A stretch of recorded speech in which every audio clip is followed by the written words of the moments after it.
Hello dear students. Last लेक्चरमध्ये आपण बघितलं होतं what is mean by change in the value of G. त्यालाच आपण नाव दिलं होतं variation in the value of G. त्यानंतर आपण बघितली होती दुसरी जी महत्वाची कन्सेप्ट होती, जी आपण खूप आधी घ्यायला पाहिजे होती, पण ती आपण नंतर का होईना कव्हर अप केली होती. ती काय होती आपल्याकडे, what is mean bye centripetal force. आणि त्यानंतर आपण बघितलं होतं what is mean by free fall. जेव्हा एखादं ऑब्जेक्ट काय करतं, फक्त ग्रॅव्हिटीच्या इन्फ्लुएन्समध्ये विदाऊट एनी एक्सटर्नल फोर्स काय करतं, खाली पडतं, त्याला आपण काय म्हणतो फ्री फॉल. आणि हे पण बघितलं होतं आपण, फ्री फॉल कुठं पॉसिबल असतो, mostly free fall is possible only in the vacuum. तर आता हे सगळ्या कन्सेप्ट आपण लास्ट लेक्चर बघितल्या होत्या. आता प्रोबॅबली आज ह्या चॅप्टरचं काय असेल, आपलं लास्ट लेक्चर असेल.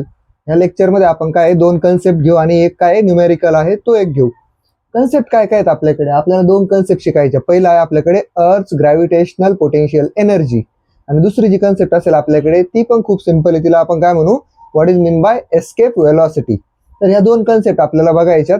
तर सगळ्यात पहिलं बघा, आपण काय म्हणतोय, अर्थ ग्रॅव्हिटेशनल पोटेन्शियल एनर्जी. आता ही जी काही अर्थची ग्रॅव्हिटेशनल पोटेन्शियल एनर्जी आहे, ही कशी काढणार आपण. सगळ्यात पहिलं आपल्याला माहिती काय म्हणतो आपण, the energy present in an object. Present म्हणा किंवा आपण काय म्हणू, energy of an object. The energy of an object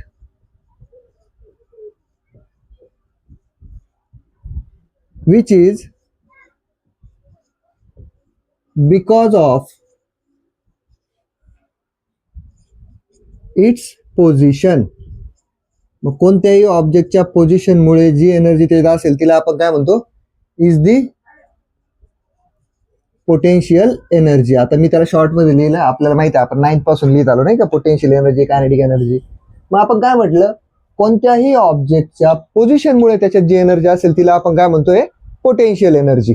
मग आता आपल्याला माहिती आहे आपण 9th स्टँडर्ड पासून पोटेन्शियल एनर्जीचा एक फॉर्म्युला शिकत आलोय. काय आपल्याकडे पोटेन्शियल एनर्जीचा फॉर्म्युला आपण बघितलेला आहे, काय, PE is equal to mgh. आता हा फॉर्म्युला आपण 9th स्टँडर्ड मध्ये शिकलेलो आहे. पोटेन्शियल आणि कायनेटिकचा डिफरन्स बघताना पण आपण बघितलेला आहे. पोटेन्शियल एनर्जीचा फॉर्म्युला आहे mgh, कायनेटिक एनर्जीचा फॉर्म्युला आहे half mv², 1/2 into m into v². ते आपण बघितलेलं आहे. मग आता पोटेन्शियल एनर्जी जर बघितली आपण, तर आपल्याला काय माहिती बघा बरं. सपोज मी काय केलं, ग्राउंड वरती एक बॉल असा पडलेला असेल, आपल्याकडे एक बॉल पडलेला आहे ग्राउंड वरती. मग ह्या केसमध्ये आपण काय सांगू, बॉल काही हाईटवर आहे का, काही उंचीवर आहे का, नाहीये.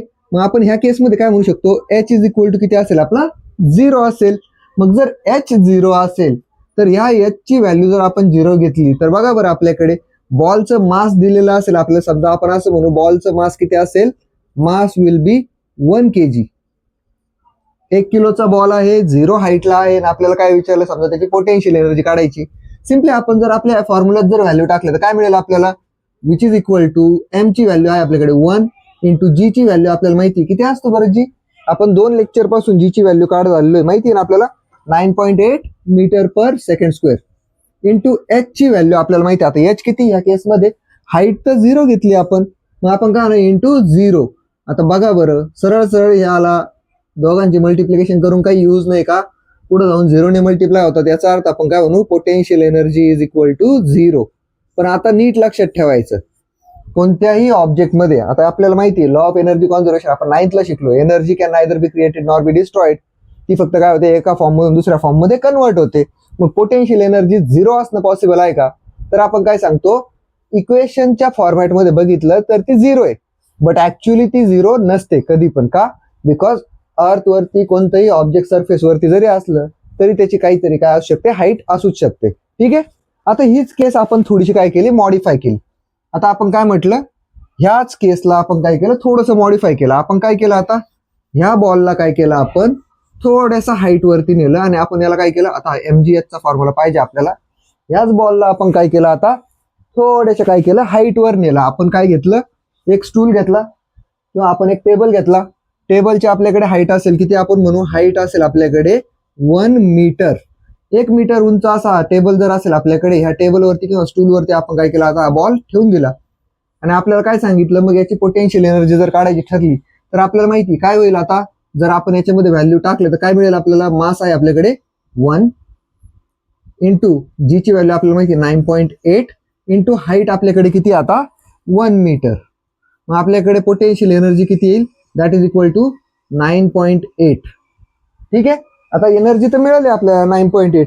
आता एनर्जी कशात काढतो आपण? जूल्स मध्ये. आपल्याला माहिती 9th स्टँडर्डला आपण शिकलोय, वर्क असेल किंवा एनर्जी असेल या दोघांचं युनिट काय घेतो आपण? जूल्स. मग आता ही झाली आपल्याकडे एनर्जी. जर कधी आपण म्हणतो ऑब्जेक्ट कसं आहे आपलं, आपण म्हटलं ऑब्जेक्ट कसं आहे आपलं, जर 1 मीटर हाईटवर आहे. आता आपण यालाच थोडंसं अजून जर मॉडिफाय केलं, आपण जर असं म्हटलं ऑब्जेक्टला आपण इथून उचललं आणि अजून उंच ठिकाणी नेऊन ठेवलं कुठेतरी, मग आपण काय म्हणू? आपण हा जो काही स्टूल होता आपल्याकडे 1 मीटरचा, त्याला आपण घेतलं, त्याच्याऐवजी आपण काय घेतला? अतिशय उंच असा स्टूल घेतला आणि आपण काय केलं? हाईट केली त्याची 2 मीटर्स, 2 मीटर हाईट केली. मग बघा बरं, आता हा जर आपला स्टूल असेल, आपण उंच स्टूल घेतला, त्याच्यावरती इथं आपला बॉल काय करतोय? रेस्ट करतोय, आणि याची व्हॅल्यू जर 2 केली तर आपल्याकडे फॉर्म्युल्यात ह्या व्हॅल्यूज टाकल्या तर काय मिळेल आपल्याला?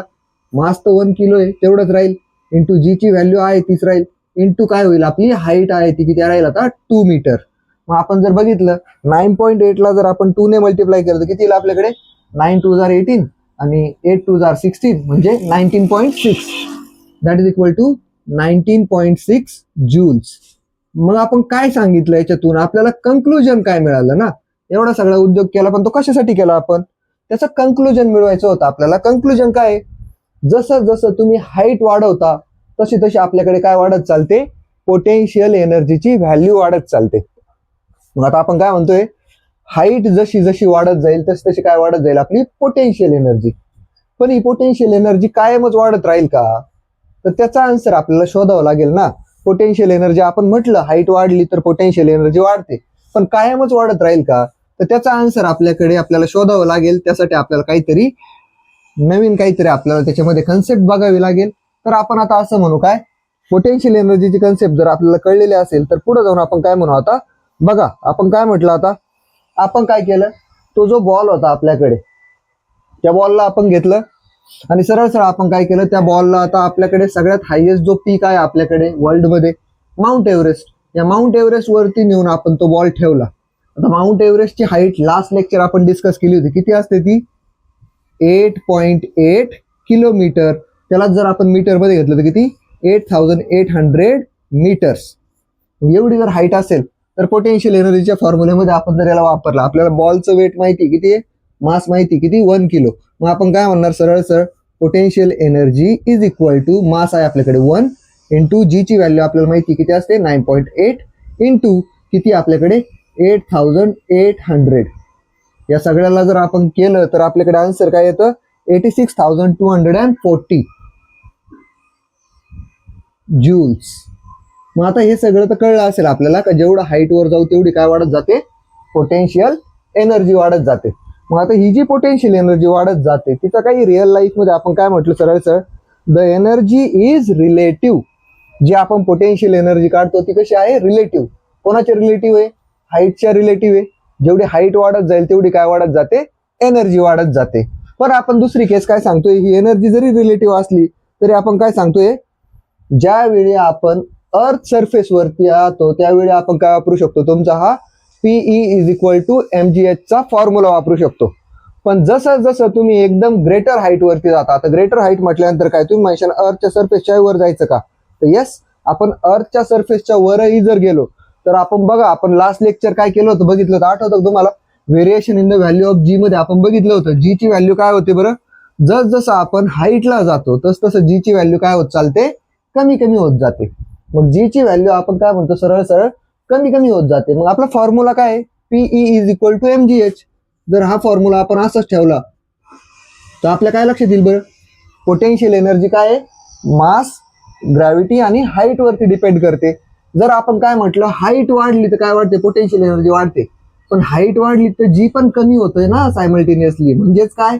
जी ची व्हॅल्यू कमी झाली आणि एच वाढला तर दोघीचा फरक काय होणार आहे? याची व्हॅल्यू जेवढी कमी होईल तेवढी ही वाढूनही उपयोग होणार नाही.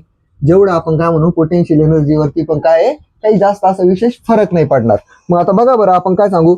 For large value of h the value of g decreases with increase in h. For large value of h, आता हाईट जर जास्त असेल आपल्याकडे, हाईटची व्हॅल्यू खूप असेल, जसं आपण बघितलं होतं कम्युनिकेशन सॅटेलाइटची हाईट किती आहे? 35,700 किलोमीटर एवढी जर हाईट असेल तर जीची व्हॅल्यू खूप कमी की नाही. मग आपण काय म्हणतोय, the value of g decreases, the value of g decreases, the value of g decreases. आणि आता आपण काय म्हटलं सरळ सरळ, with increase in h, with increase in h that is height. जर जशी हाईट वाढत जाईल तस तसं व्हॅल्यू ऑफ जी काय होत राहील आपली, डिक्रीज होत राहील.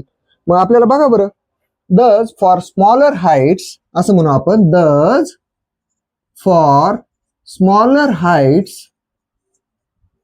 दस फॉर स्मॉलर हाईट्स आपण काय करू शकतो, the potential energy is less than zero, the potential energy is less than zero. आता याला ह्या वाक्याला समजून घेण्यासाठी आपल्याला एक रेफरन्स घ्यावा लागेल.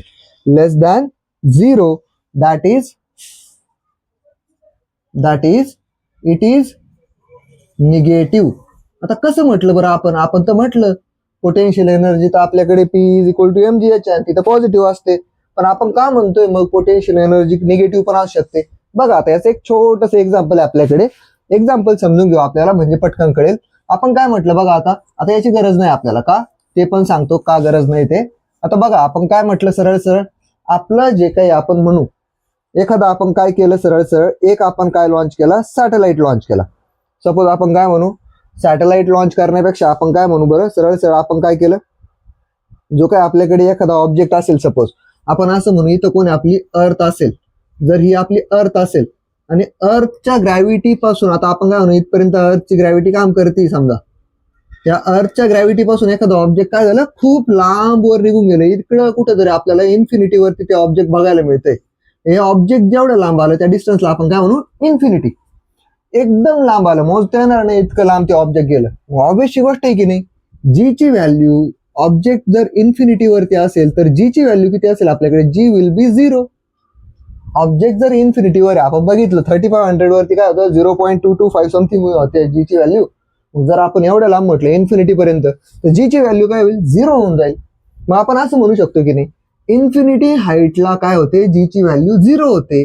मग या इन्फिनिटीच्या अलीकडे जेवढ्या हाईट्स असतील त्या ठिकाणी जी ची व्हॅल्यू काय असेल, ऑब्विसली झिरो पेक्षाही कमी असेल की नाही, त्याला आपण काय म्हणतो, इट इज निगेटिव्ह. थोडक्यात काय म्हटलं आपण, इन्फानाइट डिस्टन्स गेल्यानंतर ऑब्जेक्टची जी काय आपण म्हणतो जी ची व्हॅल्यू असेल, ग्रॅव्हिटी असेल, ती किती असते, झिरो. जर आपण त्याला आपण कमी केलं तर झिरोच्याही खाली येईल तो नंबर, म्हणजेच किती असेल तो आपल्या निगेटिव्ह मध्ये. मग आता आपण मगाशी एक फॉर्म्युला बघितला होता पोटेन्शियल एनर्जीचा, दॅट इज mgh. तो फॉर्म्युला आपल्याला आता वापरायचा नाही. तो फॉर्म्युला कधी वापरता येतो, अर्थ वरती असणाऱ्या ऑब्जेक्टचं डिस्टन्स खूप छोटा असेल त्यावेळी आपल्याला तो फॉर्म्युला वापरता येतो, हाईट खूप छोटी असेल तेव्हा. पण आता आपल्याला काय म्हणतोय आपण, मग नवा जर आपल्याला पोटेन्शियल एनर्जीचा फॉर्म्युला कोणी विचारला तर तो आपल्याला सांगता आला पाहिजे. काय, पोटेन्शियल एनर्जी, आता आपण हायर स्टँडर्ड्स मध्ये जातोय म्हणून आपल्याला माहित पाहिजे potential energy is equal to, इथं आपल्याकडे मायनस जी येईल. का मायनस का येईल, त्याचा आन्सर आपण आत्ताच एवढ्यात दिलं, into M that is mass of earth, small m काय आपल्याकडे मास ऑफ ऑब्जेक्ट, अपॉन आपण काय म्हणतोय आर. तुम्ही म्हणाल सर इथं आपण आर स्क्वेअर का नाही घेतला, तर आपण काय सांगतोय, इथं आपण काय घेतोय, आर म्हणजेच काय, ऑब्जेक्टचा आणि अर्थचं डिस्टन्स प्लस ते ऑब्जेक्ट अर्थ पासून किती हाईटला आहे ते आपल्याला घ्यायचंय. हा इथून पुढे वापरायचा आपल्याकडे काय असेल, पोटेन्शियल एनर्जीचा फॉर्म्युला असेल, जो आपण रेग्युलर बेसिस वरती यूज करणार आहोत. आता तर आपण याच्यात काय काय सांगितलं, जी कोण आहे आपला ग्रॅव्हिटेशनल कॉन्स्टंट आहे, ग्रॅव्हिटेशनल कॉन्स्टंट त्याची व्हॅल्यू आपल्याला माहिती 6.67 इंटू 10⁻⁻11 ग्रॅव्हिटेशनल कॉन्स्टंट. त्याच्यानंतर आपल्याकडे एम कोण आहे, मास ऑफ अर्थ. नंतर आपल्याकडे स्मॉल एम कोण आहे, मास ऑफ ऑब्जेक्ट. आर काय आपल्याकडे, distance between earth and object, अर्थ अँड ऑब्जेक्ट. आणि एच कोण आहे आपल्याकडे, height of the object from अर्थ. तर या सगळ्या टर्म्स आपल्याकडे बघा, आर कोण आहे आपल्याकडे बघा बरं, याला आपण distance between the earth and object म्हणू शकतो, किंवा याला आपण अजून एक नाव दिले काय बरं, याला आपण काय म्हणतो, आरला radius of the earth. R कोण आहे आपल्याकडे, रेडियस ऑफ अर्थ. ही कोण आहे, रेडियस ऑफ अर्थ, आणि एच कोण आहे आपल्याकडे, height of the object from अर्थ. तर या पद्धतीने पोटेन्शियल एनर्जीचा आपल्याला काय करायचं आहे, हा फॉर्म्युला इथून पुढे यूज करायचा आहे. ठीक आहे, पुढे जाऊयात आपण. आता एक शेवटची टर्म राहते या चॅप्टरची, what is mean by escape velocity. G ची व्हॅल्यू, हे पहा आपण काय म्हटलं, जी ची व्हॅल्यू इथे निगेटिव्ह का घेतली, त्याचं एक प्रॉपर एक्सप्लेनेशन दिलं आपण. आणि आता आपण काय बघतोय, लास्ट कन्सेप्ट असेल या चॅप्टरची, तिला आपण काय म्हणू, एस्केप वेलॉसिटी. याचा स्क्रीनशॉट घेतला असेल तुम्ही. पुढे जाऊ आपण. आता एक लास्ट कन्सेप्ट आहे या चॅप्टरची, दॅट इज एस्केप वेलॉसिटी. आणि त्याच्यानंतर आपण काय करू, एक न्यूमेरिकल घेऊ, जेणेकरून आपल्याला न्यूमेरिकल हे, आणि पुढच्या एका लेक्चरमध्ये आपण एक न्यूमेरिकल घेऊ, जेणेकरून चॅप्टर मधले सगळे न्यूमेरिकल एक्सरसाइजचे तरी ऍटलीस्ट सगळे सोडून घेऊ. ओके, आता लास्ट आपल्याकडे एक टॉपिक आहे, त्याला आपण काय म्हणू, what is mean by escape velocity. Escape velocity. आता एस्केप वेलॉसिटी कोणाला म्हणायचं नाही का. बघा आता आपण काय केलं, सरळ सरळ दोन ऑब्जेक्ट घेतले आपण. फॉर एक्झाम्पल हा काय आपल्याकडे एक पेन आहे, ज्याला मी काय केलं, एकदम कमी याच्यामध्ये, कमी फोर्समध्ये काय म्हणू आपण, याची जी काही इनिशियल वेलॉसिटी होती ती एकदम कमी ठेवली, तर हा काय होईल, थोडीच हाईट जाईल.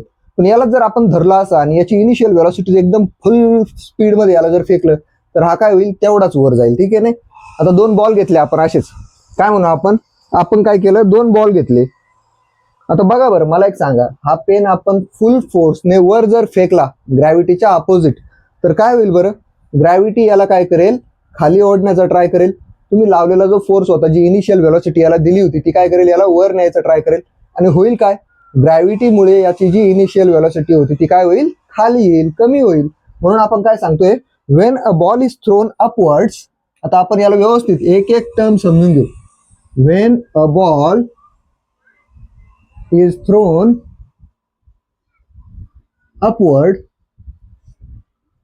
एका बॉलला आपण काय केलं, अपवर्ड डायरेक्शन मध्ये थ्रो केलं, its velocity decreases, its velocity decreases,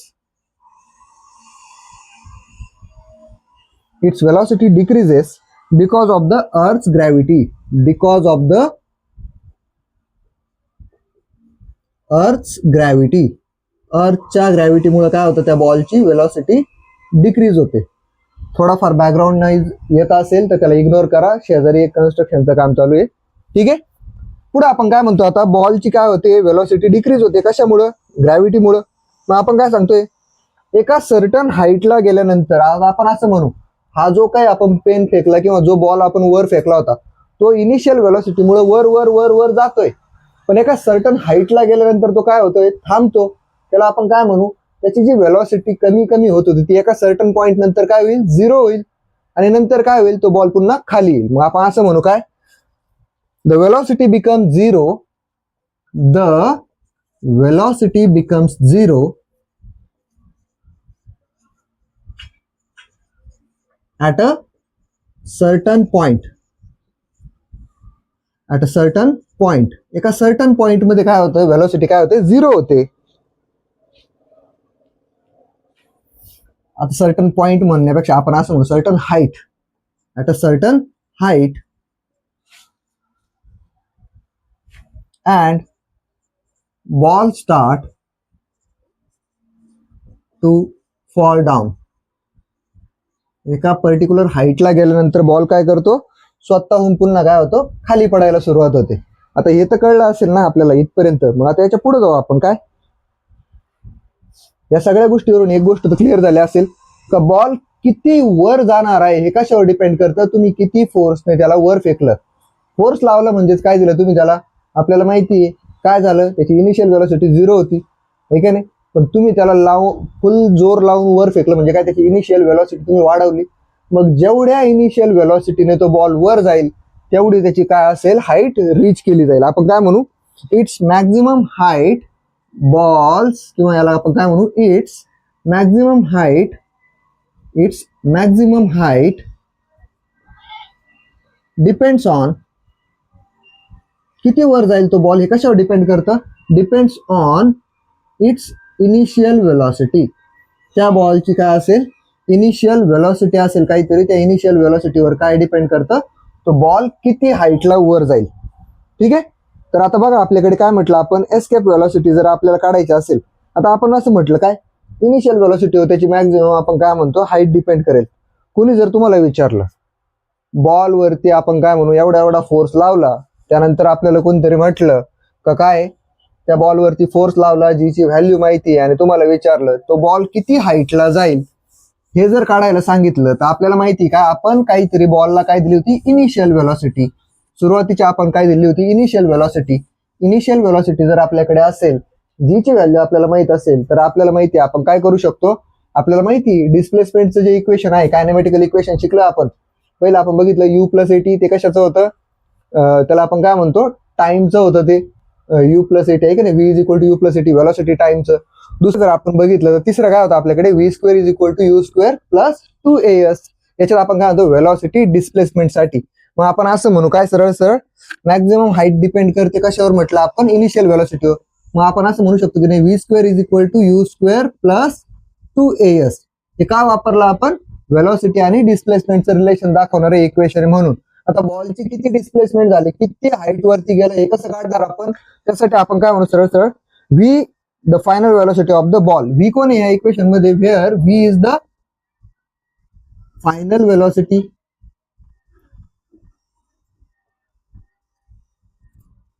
बॉलची काय, V final velocity.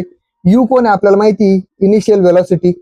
Final velocity किती असेल बरं, मी म्हटलं आताच, बॉल एका सर्टन हाईटला वर जाऊन काय होतो, थांबतो. म्हणजेच काय, त्याची व्ही किती होते, 0 मीटर पर सेकंड. आणि आपण काय म्हटलं सरळ सरळ, जे काय आपल्याकडे ऍक्सेलरेशन असेल अँड जी विल बी किती असेल आपल्याकडे बरं, त्याला आपण असं म्हणू, सॉरी ऍक्सेलरेशन म्हणतोय ना आपण, ए विल बी मायनस जी. का बरं मायनस का असेल जी, कारण आपण काय केलं, ग्रॅव्हिटीच्या अपोजिट साईडला तो बॉल थ्रो केला होता, म्हणून आपल्याकडे काय असेल, एच्या जागी मायनस जी. या दोन्ही व्हॅल्यूजला आपण इक्वेशन मध्ये टाकून देऊ. मग काय येईल आपल्याकडे बघा बरं, v square is equal to, आता काय येणार, व्ही ची व्हॅल्यू 0 आहे तर काय येईल, 0 is equal to you square आहे तसंच राहील आपला यू स्क्वेअर प्लस 2 एच्या जागी काय येईल आपला मायनस जी इंटू एस आहे तसंच राहील आपलं, नाही का, एस लिहून टाकू असंच. मग आता काय होतंय बघा, सरळ सरळ आपण काय म्हणू, 0 is equal to you square, आता इथं मायनस आहे म्हटलं काय होईल, minus 2gs plus into minus काय होतं, मायनस. मग आता जर मला सांगा बरं आपल्याला काय करायचंय, आपल्याला इथं 0 आहे, याला आपण जर इकडे पाठवलं तर काय मिळेल आपल्याला, therefore u square is equal to minus होतं, इकडे काय होईल प्लस 2gs. आणि जर आपल्याला कोणी विचारलंय डिस्प्लेसमेंट काढायचं, बॉल किती हाईट पर्यंत जाईल, तर ते एस काढायचं म्हटल्यानंतर आपण काय म्हणणार, therefore s is equal to काय येईल आपल्याकडे, हा 2g इथं मल्टिप्लाय एस ला इकडे येऊन काय होईल डिवाइड, मग आपण काय म्हणणार यू स्क्वेअर अपॉन 2g. हा आपल्याकडे काय आहे, किती डिस्प्लेसमेंट होईल त्याचा एक फॉर्म्युला आहे. आता अजूनही आपण एस्केप व्हेलॉसिटी पर्यंत नाही पोहोचलो, आपण त्याच्या आधी लागणाऱ्या सगळ्या कन्सेप्ट समजून घेतोय, बरोबर.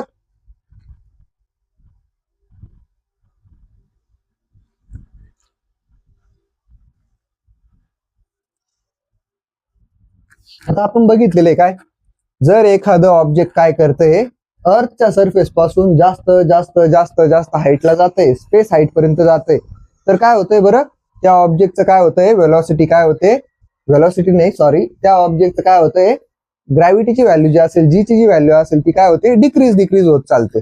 मग आता जीची व्हॅल्यू जर डिक्रीज होते तर आपण काय सांगतोय, सरळ सरळ आपल्याला असं म्हणायचंय, अबव पर्टिक्युलर व्हॅल्यू, असं काय म्हणू आपण, above particular value of initial velocity the object can overcome and downward pull by the earth so it can escape the earth forever and will not fall back on the earth. या स्टेटमेंटला आपण जर समजून घेतलं, आपण काय म्हणू, ऑब्जेक्टला खाली ओढण्यामागं कोण होतं रिस्पॉन्सिबल, जी होता. जर आपण असं म्हणू, एखादं ऑब्जेक्ट अर्थच्या ग्रॅव्हिटेशनल फोर्सच्या किंवा असं म्हणू आपण अर्थच्या ग्रॅव्हिटीच्या बाहेर निघून गेलं, तर ते ऑब्जेक्ट पुन्हा कधी येईल का अर्थवरती, कधीच नाही येणार. ते काय करेल, सपोज आपण असं म्हणू काय, आपली जर अर्थ असेल, अर्थच्या अराउंड इकडे कोण असेल, आपल्या अर्थची ग्रॅव्हिटी असेल, आणि ती काय आपण म्हटलं एका सर्टन हाईट पुरतीच काम करते, आणि एखाद्या ऑब्जेक्टने काय केलं, या ग्रॅव्हिटीला पार करून ते ऑब्जेक्ट काय झालं, बाहेर निघून गेलं इकडे, आपण असं म्हणू इन्फानाइट डिस्टन्स पर्यंत जर गेलं, तर काय होईल बरं आपल्याकडे, अर्थच्या ग्रॅव्हिटीला याने काय केलं, सोडून दिलं. म्हणजे आता काय, जोपर्यंत एखादा ऑब्जेक्ट इथं होता तोपर्यंत अर्थ काय करत होती, त्याला खाली ओढत होती. पण जर एकदा का त्या ऑब्जेक्टने काय केलं, ह्या अर्थच्या ग्रॅव्हिटीच्या फील्डला जर ओव्हरकम केलं तर ते ऑब्जेक्ट काय होतं, कायमचं निघून जाईल. त्याला आपण काय म्हणू, सरळ सरळ त्या ऑब्जेक्टने काय केलं, अर्थच्या ग्रॅव्हिटीला काय केलं, एस्केप केलं. ह्या अर्थच्या ग्रॅव्हिटीला एस्केप करण्यासाठी त्या ऑब्जेक्टची जी काही व्हेलॉसिटी होती त्याच व्हेलॉसिटीला आपण काय म्हणतो, एस्केप व्हेलॉसिटी. मग आपण काय म्हणू, ही एस्केप व्हेलॉसिटी कशावर डिपेंड करते म्हटलं आपण, ऑब्जेक्टला तुम्ही इथून तिकडे पाठवत असताना किती स्पीडने, किती इनिशियल व्हेलॉसिटीने पाठवलं त्याच्यावर काय डिपेंड करतं, ऑब्जेक्टची एस्केप व्हेलॉसिटी डिपेंड करते. जर तुम्ही पाठवताना स्लो पाठवलं तर ते इथं जाईल, अर्थची ग्रॅव्हिटी त्याला खाली ओढेल, पुन्हा पडेल. पण जर त्याला पाठवताना इनिशियल व्हेलॉसिटी तितकी दिली का ते काय करेल, अर्थच्या ग्रॅव्हिटी फील्डला सोडून जाईल. एकदा का ते बाहेर गेलं, एस्केप करून गेलं, ज्या स्पीडमुळे ते, ज्या व्हेलॉसिटीमुळे ते एस्केप करून गेलं त्या व्हेलॉसिटीला आपण काय म्हणतो, एस्केप व्हेलॉसिटी. कळले असेल कन्सेप्ट, कशाला म्हणायचं escape velocity, the velocity at which the object escapes the gravity of earth, that velocity is called as escape velocity. आता एस्केप व्हेलॉसिटीला आपल्याला जर समजून घ्यायचं असलं तर आपण कसं समजून घेणार, सरळ सरळ initial velocity is equal to कोण आहे आपली, एस्केप व्हेलॉसिटी. तुम्ही जेवढी इनिशियल व्हेलॉसिटी जास्त ठेवणार तेवढी काय असणार, आपली एस्केप व्हेलॉसिटी जास्त असणार. ठीक आहे, आता असं समजून घेऊया आपण. बघा, याला आपण एस्केप व्हेलॉसिटीला कसं दाखवतो, VESC म्हणजेच काय, एस्केप व्हेलॉसिटी. ठीक आहे, आता याला आज समजून घेऊ आपण. तुम्ही एक रॉकेट लॉन्च केलं, रॉकेट लॉन्च करत असतानाच त्याला इतका थर्स्ट दिला तर ते रॉकेट निघलं, त्यावेळी त्याची इनिशियल व्हेलॉसिटी काय होती, खूप जास्त होती. इतकी जास्त का ते रॉकेट काय केलं, अर्थच्या ग्रॅव्हिटीला सोडून निघून गेलं आणि त्याने काय केलं, ग्रॅव्हिटी एस्केप केली. रॉकेटला लॉन्च होण्यासाठी तुम्ही जी व्हेलॉसिटी वापरली ती कोण होती, आपली इनिशियल व्हेलॉसिटी. जेवढी जास्त होती तेवढीच काय असेल आपल्याकडे, एस्केप व्हेलॉसिटी. तर आता आपण याला समजून घेऊ with example. We can determine the value of escape velocity by using the law of conservation of energy. आता आपल्याला जर ही व्ही एस्केप काढायची असली, एस्केप व्हेलॉसिटीची व्हॅल्यू काढायची असली, याचा फॉर्म्युला जर मिळवायचा असला तर आपण काय म्हणतो, आपण वापरू शकतो, काय वापरू शकतो आपण, law of conservation of energy. आता law of conservation of energy काय आहे, कसा वापरायचा आपण ते बघू. आता बघा आपल्याकडे काय असणार आहे, आपण काय म्हणतोय, जर आपण असं म्हटलं, ऑब्जेक्ट जर काय करते, अर्थच्या ग्रॅव्हिटीला सोडून इन्फिनिटीवरती कुठेतरी जाते, त्या ठिकाणी जी ची व्हॅल्यू काय असणार, आपली 0. मग आपण काय म्हणतोय, आता बघा आपल्याला असं सांगायचंय, आपल्याला एस्केप व्हेलॉसिटीचा फॉर्म्युला काढायचा आहे.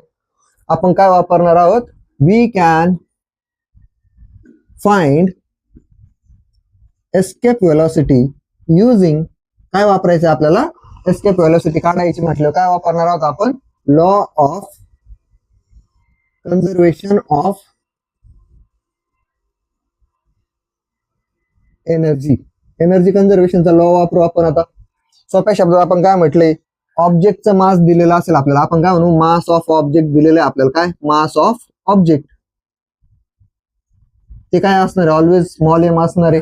आणि आपल्याला काय म्हटलंय, अर्थच्या सरफेस वरती जर बघितलं आपण, आता आपल्याला काय बघायचं, ऑन अर्थ सरफेस एक ऑब्जेक्ट आहे का ज्याला आपण काय करतोय, अर्थच्या सरफेस वरून सोडणार आहोत, म्हणून त्याची जी काही एनर्जी असेल. आता एनर्जी कशी काढणार आहे आपण, आपल्याला माहिती, टोटल एनर्जी कशी काढतो आपण एखाद्या ऑब्जेक्टची, त्या ऑब्जेक्टची पोटेन्शियल एनर्जी आणि कायनेटिक एनर्जी या दोघांची सम म्हणजे काय असते, आपली टोटल एनर्जी. मग आपण काय म्हणू, अर्थच्या सरफेस वरती या ऑब्जेक्टची काय करू आपण, टोटल एनर्जी काढू. एक ऑब्जेक्ट आपल्याकडे मास एम, त्या ऑब्जेक्टची आपल्याला काय काढायची, टोटल एनर्जी काढायची. इथे एकदा काढू आपण अर्थच्या सरफेस वरती, आणि एकदा का त्या ऑब्जेक्ट कुठे गेलं, इन्फिनिटी वरती गेलं, तिथे गेल्यावर त्याची एनर्जी काय असेल ते दोन आपल्याला काढावं लागतील.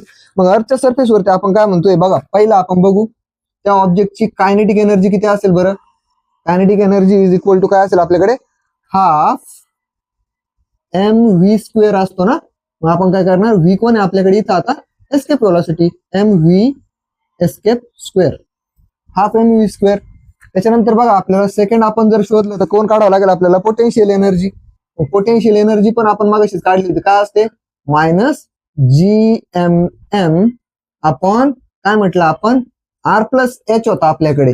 बट इथं आपण h का घेत नाहीये, इथं म्हणायचं h इज 0, आणि म्हणून आपण त्याला काय करतो, फॉर्म्युलेत घेऊन काय उपयोग होईल का, r+0 काय येईल, rच येईल, म्हणून आपण डायरेक्ट r घेतला. पुढे जाऊन जर बघितलं आपण सी म्हणजेच काय, आता कायनेटिक आणि पोटेन्शियल दोघांची सम केली तर आपल्याला काय मिळेल, टोटल एनर्जी. मग टोटल एनर्जी कशी काढणार आपण, ह्या दोघांची सम कशी करतो आपण, टोटल एनर्जी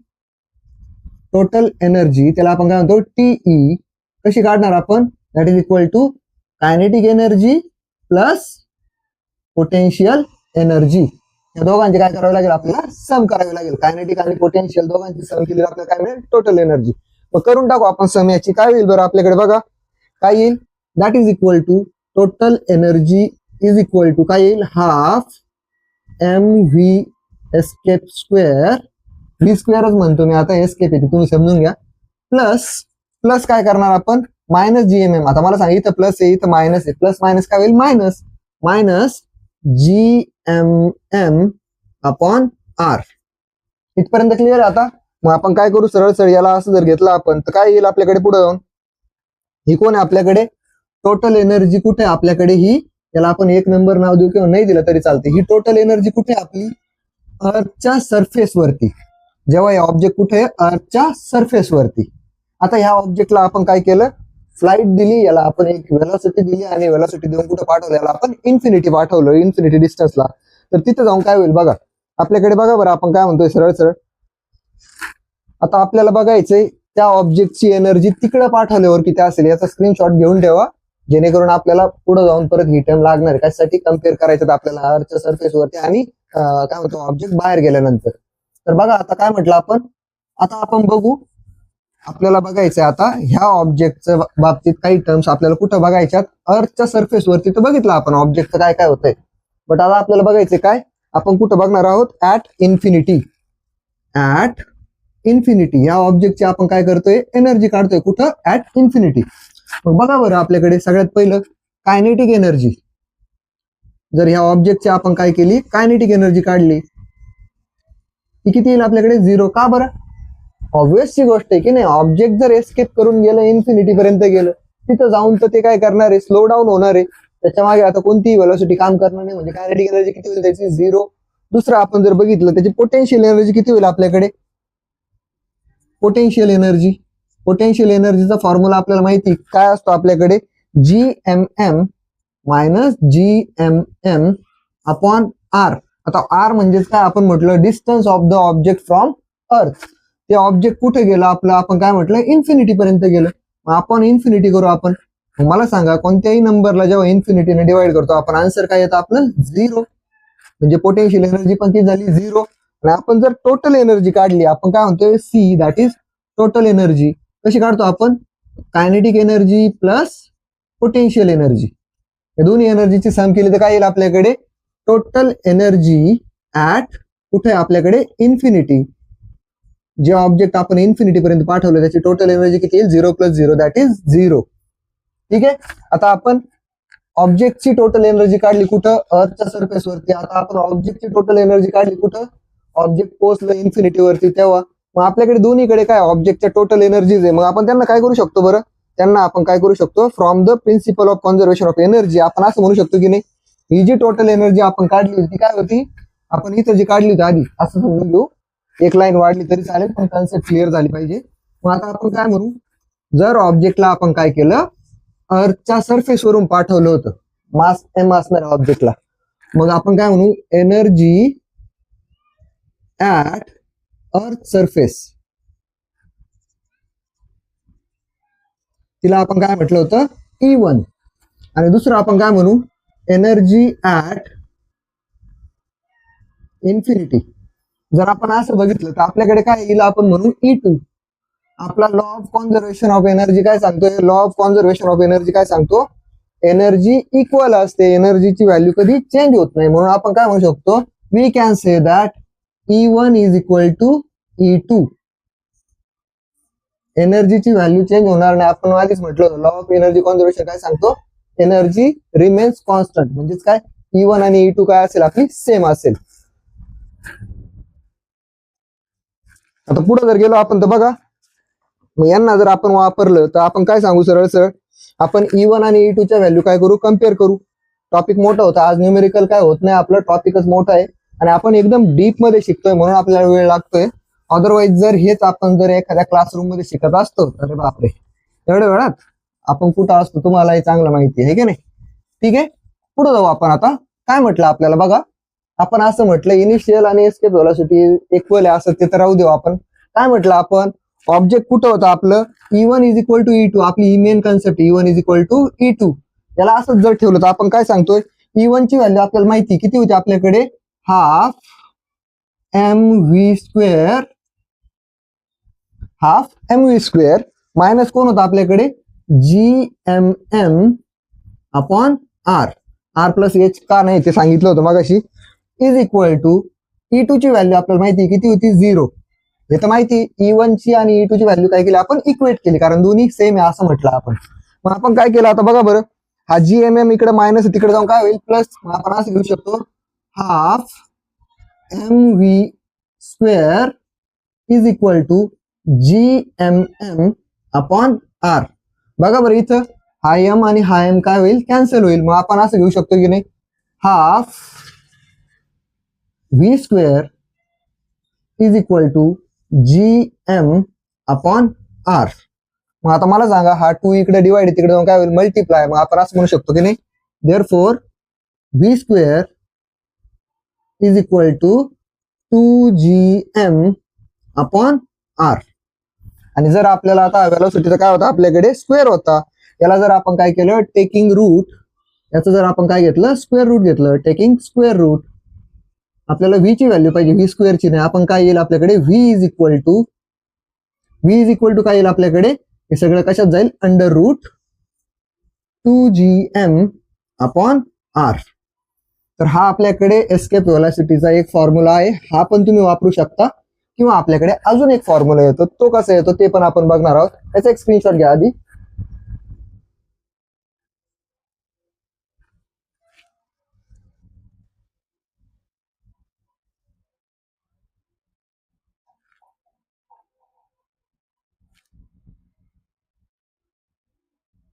आता आपण काय केलं बघा, ह्याच फॉर्म्युल्यामध्ये आता हा तर लिहून घेतला असेल आपण. आता ह्याच फॉर्म्युला आपण काय म्हटलं, multiply and divide with R. का डिवाइड आणि मल्टिप्लाय करायचं आपण म्हटलं, आपण काय केलं इथं पण आर ने डिवाइड केलं मल्टिप्लाय केलं तर आपल्याला काय मिळेल बघा बरं. आपण काय म्हणू, therefore v is equal to, v कसं येईल आपला आता बघा, काय येईल आपल्याकडे अंडर रूट 2gm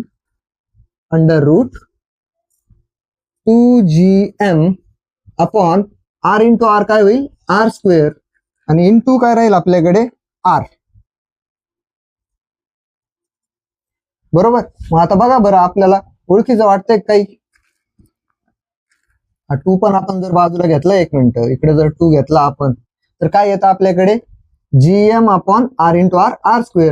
2 कॉन्स्टंट आहे त्याला बाजूला ठेवू, आर वेगळा आहे म्हणून त्याला वेगळं ठेवू. gm अपॉन आर आपल्याला माहिती काय असतं बरं, gm अपॉन r².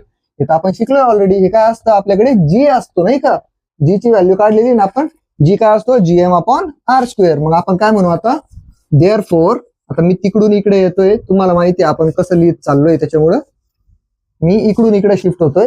काय म्हटलं आपल्याला,